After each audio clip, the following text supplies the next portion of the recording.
Welcome to Dom Nai Radio and Television Station. Here comes to the news today. On the Independence Day, September 2nd, Vietnamese people appreciate the great revolutionary achievements of the entire nation under the guidance of the Communist Party of Vietnam and President Ho Chi Minh. On this day 78 years ago, September 2nd, 1945, President Ho Chi Minh read a Declaration of Independence giving birth to the Democratic Republic of Vietnam, now the Socialist Republic of Vietnam, opening a new era, the era of independence and freedom of the nation. The Declaration of Independence is a legal document affirming to the whole world the right to independence, freedom, and national self-determination of Vietnam, expressing the burning desire that nothing is more precious than the independence and freedom of the Vietnamese people and the countries. Over the past 8 decades, President Ho Chi Minh's ideas in the Declaration of Independence on September 2nd, 1945 have become a great influence, connecting millions of Vietnamese people to stand side by side and raise the country flag, overcome hardships, on great achievements in the work of building and defending the country. The Vietnam Food Association (VFA) had just sent a document to the Prime Minister reporting on the situation of the price reduction and export in Vietnam. VFA proposed to supplement specific regulations on reporting mechanisms and assign several management agencies on the status of signing and performing rice export contracts and inventory of rice by traders according to the Decree 107.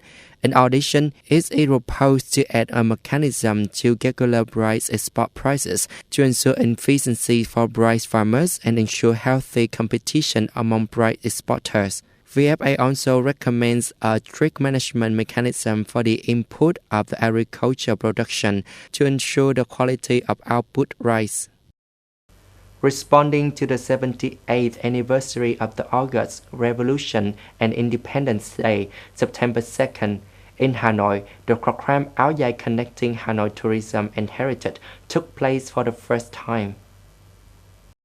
The program aims to stimulate the capital's tourism demand and is a new experiential activity that attracts a large number of domestic and international tourists to Hanoi. On this occasion, more than 100 members of the Vietnam Village Communal Club dressed in traditional Áo Dài rode bicycles through many streets, but some historical and heritage sites of the capital, wishing to become an annual activity on the occasion of September 2nd every year. The program Áo Dài Connecting Hanoi Tourism and Heritage hopes to create elegant and civilized beauty with the green means of transportation, protect the environment and attract tourists to Hanoi. Cambodia Ministry of the Foreign Affairs and International Cooperation issued a press release saying that Cambodian Prime Minister Hun Manet will lead the country's delegation to attend the 43rd Association of the South Asian Nations ASEAN Summit and related summits. The conference will take place in the Indonesia capital, Jakarta, from September 4 to 7. The press release states that Prime Minister Hun Manet was accompanied by deputy prime ministers, key government officials, and leading Cambodian businesses, thereby emphasizing the importance of the regional event.